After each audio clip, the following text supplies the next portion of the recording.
Han är alltså en av världens mest kända kockar och har en restaurangkedja och beräknas idag ha tillgångar värda över 1 miljard. Men han engagerar sig också i barns skolmat och nu vill han få oss att göra näringsrik mat på 15 minuter. Jag och Felix Lane träffade Jamie Oliver och vi vände lite grann på steken och jag lagade frukost till honom. Och förutom mat så pratade vi om hans dyslexi och varför han och en annan känd kock, Gordon Ramsay, inte tål varandra. Inte för skryta på något sätt, men min gubbröra knockade faktiskt Jamie Oliver. Tror ni mig inte? Så titta här. Gubbrö. Gubbe is old man. Gubbe. Gubbröra.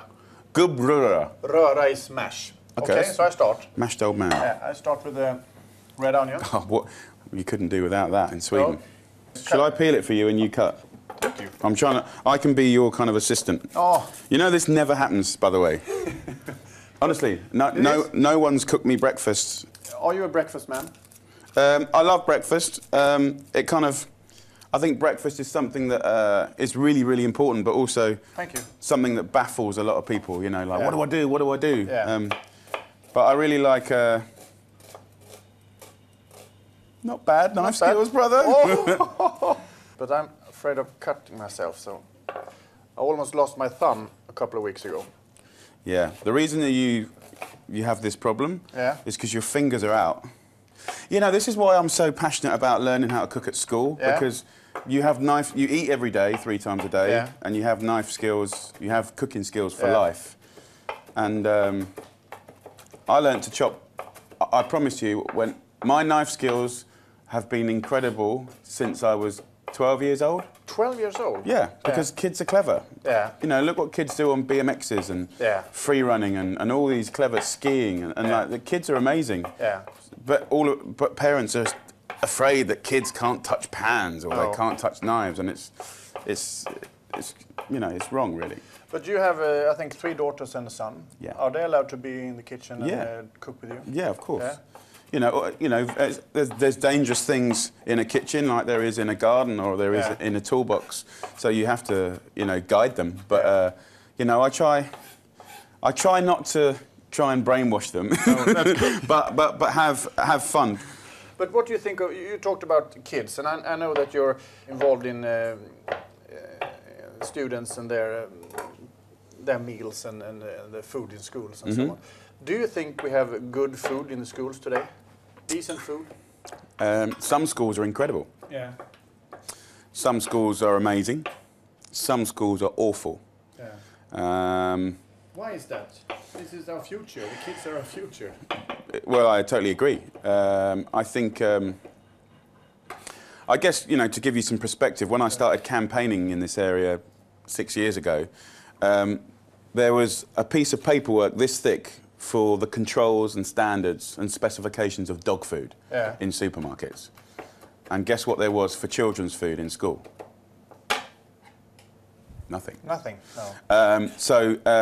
What had happened in England is, you know, at the beginning of the 19th century, school dinners was introduced because of poverty and children dying, and you know, it was brought in because many charities were doing it, and the government said, look, you know, let's just do it. And then 100 years later, instead of not having enough food, we're eating too much of the wrong food.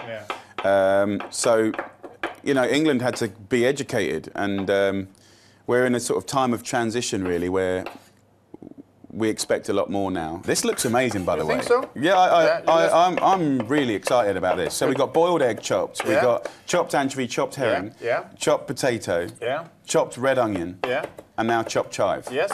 You Swedish, you like your alliums, don't you? You like your onion family. Yeah. Do you like anchovies and herring and so on? No, you go as you see fit. I'm genuinely excited. This is very exciting for me. Is there some dish that you don't like, some food that you can't stand? The only thing that I don't like is when it starts getting into sort of, without being rude or coarse, like when you're getting into genitals and... I mean, I've been... Cheap balls and so on? I quite like balls, but it's when they start getting the penises out and then seriously, when I was in... That's gross. When I was cooking with the Navajo, you know, they killed a lamb and they gave me the butt, the bum hole. And, are you kidding me? No, and it weren't particularly clean either, by the way. Seriously, it was one of the scariest things, and I had to eat it. You had to eat it, okay. Yeah. But so I'm not really into sort of heavy offal. I mean, I love liver, I love heart, I love kidneys, but when it gets onto periphery genitals and stuff, I'm not into that. So I think we're almost done here. You're a good cook, aren't you? Yeah, When did you start cooking? Perhaps 12 or 13 years old. Nice. Yeah. I don't know about you, but when I was 12, all my friends thought they used to take the mickey out of me because cooking was a girly thing. You know? In actual fact, when I left school, all my friends thought that I was going into a very, just a rubbish thing, you know. And it was interesting, when I started in The Naked Chef, men weren't really cooking in Britain. No. It was, even though men and women were working, the men still thought the women should cook as well as work, which I think's changed now. That's bollocks. But that, what do you think? Well, look, first of all, it was I really feel like I've learned. I would never have done anything like this, so this is quite exciting for me. I think it looks beautiful. Yeah. Do you dare to taste it at our table? Oh, I was going to eat it here. Yeah, but no, of course. No, no, I'll wait. Yeah. This is the problem, being polite when you can't wait to eat something. Like, "Ow."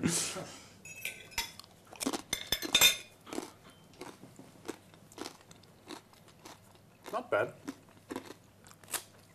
I think it's very good.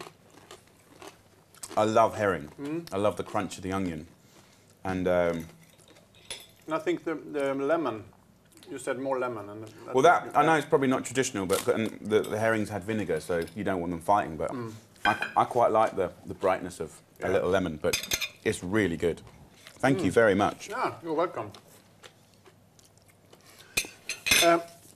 I must ask you, you have a new book. It's How to Make Dinner in 15 Minutes. But you have earlier you had a book called How to Make Dinner in 30 minutes. I know. Is it really possible to make a good, nutritious dinner in 15 minutes? Mm-hmm. Yeah, just enjoy it. Wow.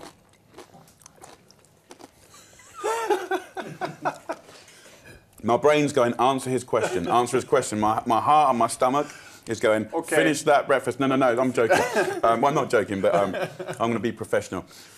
Probably half of my books are not sort of rustic and beautiful and crafty and sort of emotional and historical. You know, half of my books are like this. It's like a manual, you know. That does not want to be your best friend.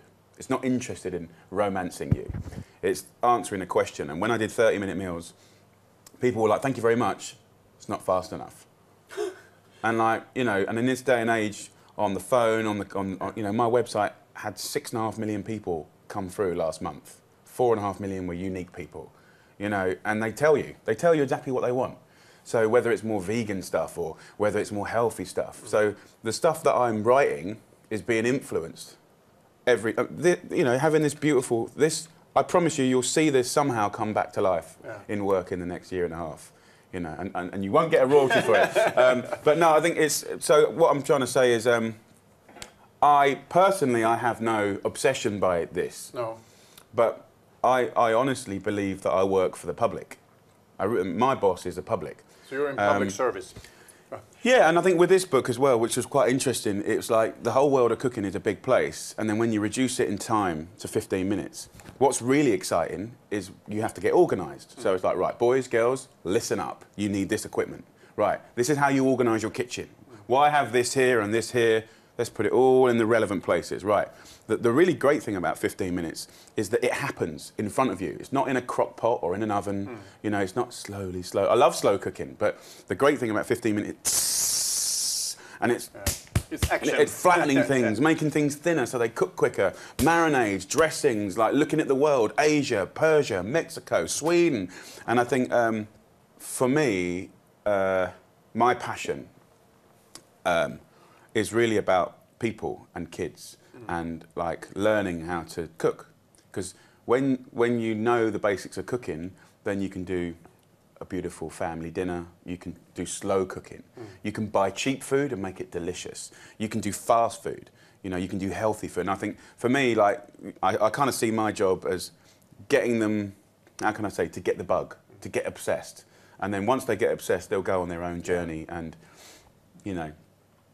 But I read an article too about TV chefs' food were less nutritious than a frozen meal that you can buy in any store. What's your comment on that? What's happened in England in the last 7 years is the supermarkets and the big food brands were acting like complete arseholes.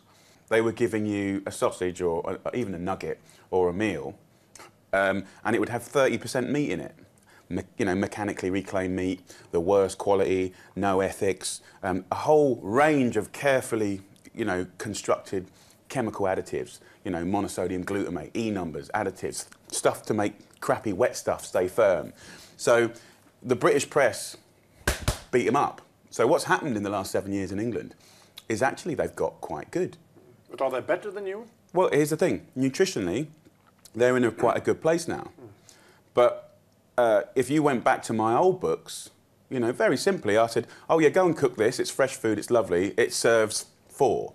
Now, the reality is if you were weighing it out properly, it would serve 6.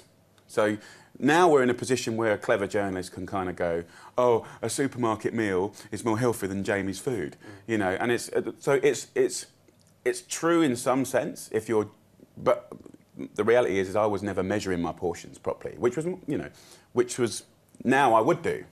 So I haven't really answered your question clearly. I guess I would say that my food is much more nutritious than anything that came out of a supermarket, of course, because it's fresh.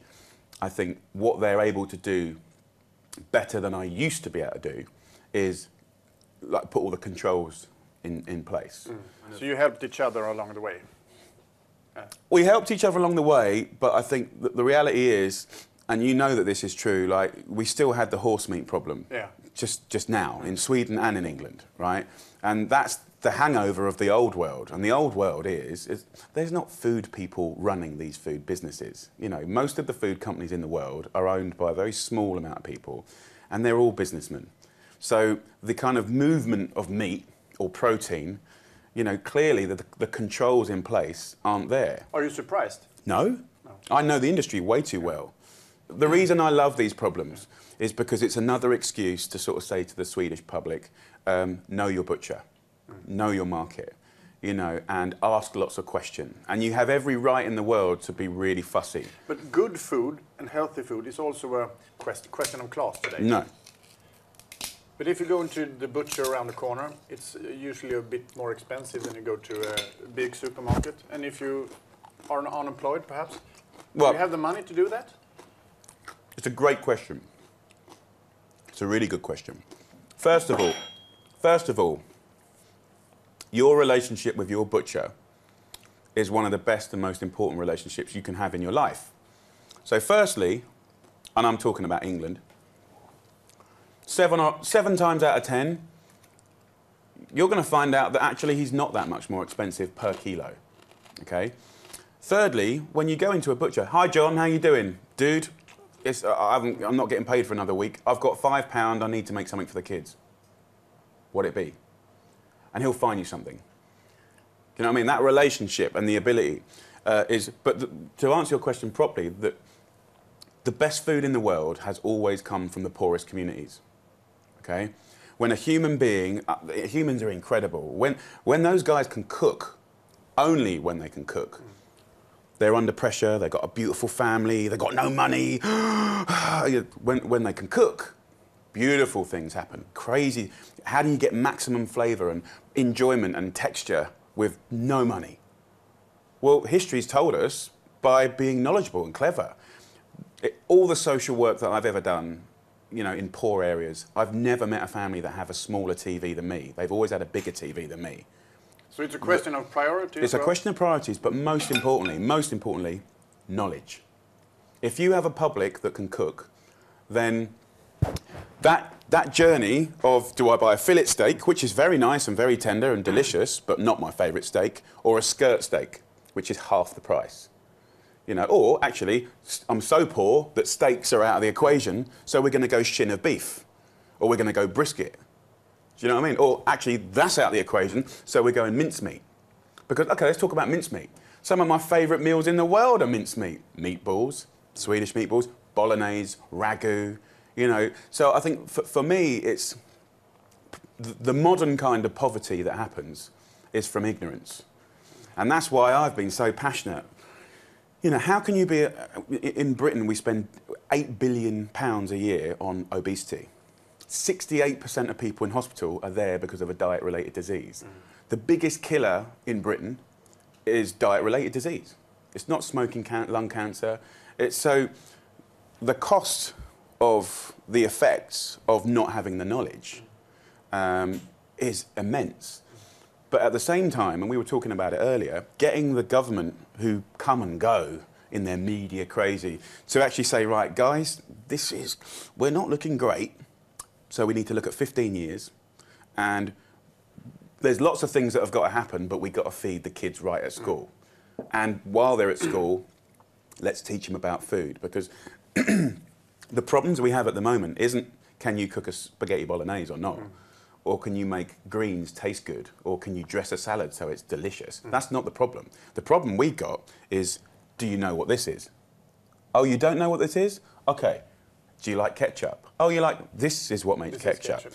And dare I say it, holding up a potato and saying, do you know what that is? And them going, at 8 years old. That's not good. So that's a problem. Yeah. Are you and Gordon Ramsay friends, or are you not friends? I've read a lot about you and your not really. gagging. We used to be friends. When I used to, you know, I guess be subservient to him. But no, I don't like him. No. I don't like. Not only do I not like him, I don't really like what he stands for. So it's not a media thing between you to get publicity? No, I'll tell you what, I would never have said anything, and it's not really my style to say anything. But what upset me about Gordon was I don't ever think he understands how lucky we are to get the opportunity to go around the world, learn, meet the most incredible people, and have the platform of TV. And the time that I got upset was I was in Canada, and I was at this project, an amazing project that grows stuff and does stuff in the community with kids, and we had like 30 press and journalists there. And Gordon came in on the same day, and he had his like 30 journalists in a different part. And the first thing he does is start slagging me off. And I just sort of think, well, there's no need for you to slag me off. It's purely based on jealousy. And but also, why would you travel halfway around the world and then just slag off a fellow countryman? You know, where's the camaraderie? I mean, I grew up in the restaurant industry. I didn't just become a chef. I grew up in it. And I have to say, I feel really emotionally attached to the spirit of restaurateurs liking and respecting each other. You know, if any restaurateur phones up and say, my fridge is broken, my slicer's broken, it's a Saturday night, I'm one man down, you know, I will always help, of course. So I think I just got bored of Gordon just being unpleasant. And, you know, it doesn't affect my life. You don't have to like everyone. I just sort of think he's got a golden opportunity to bring a lot of positivity to things, and he never will. And he never will because he's deeply insecure, and he bores me, frankly. Right. But no, it's not. I don't think about it every day. But maybe 5 years ago, if you'd have asked me that question, I would have said, no, it's all good, it's all good. But I'm not. I just tell you the truth. Yeah. I know that you have dyslexia. Mm-hmm. Yeah. In what way did that affect you during your... I got pulled out of class every day like a complete idiot and like an oddity, and taken to the top of the school with 5 other kids that couldn't read and write properly. It was quite embarrassing. I mean, it didn't really bother me because I was a bigger lad and I could handle myself. But the amount of children I've met from dyslexia that feel rubbish and feel worthless and feel that because they're not delivering the results that the system wants. There's nothing wrong with them, they're still bright kids. So for me, personally, I mean, honestly, I started cooking at 8 for pocket money in my dad's restaurant. And I would work, I'd be filleting fish, plucking game, peeling vegetables. I'd be earning £1.20 an hour. So luckily for me, when I could have got upset with dyslexia, about 13, I knew I could cook. Yeah. But is your life now, is that some kind of revenge for you? No, not at all, because I think dyslexia is just a thing. In actual fact, dyslexia is a massive gift. You do see things differently. You get worried by things less or more so. You're a different type of person. Richard Branson, Sir Paul Smith, the fashion designer, Bono, the list goes on and on. I think that dyslexia is not an excuse for a second-class life or not being creative or not being compassionate or not loving life. I mean, when I take people around my office, they go, "What do all these people do?" And I say, these people are just really good at things I'm bad at. And there's a lot of them. That's good. That's a good strategy. I hope you enjoyed the breakfast. I did all the talking, and I have an empty plate. And he had the easy job. And look, that's not good. I'm going to eat it now. So now you need to do it. But thank you very much. Really, really nice to meet you. Yeah. Ja, där ser ni, han gillade min gubbröra. Efteråt så kom hans manager och frågade, vad hette det där igen? Gubbröra. Ja.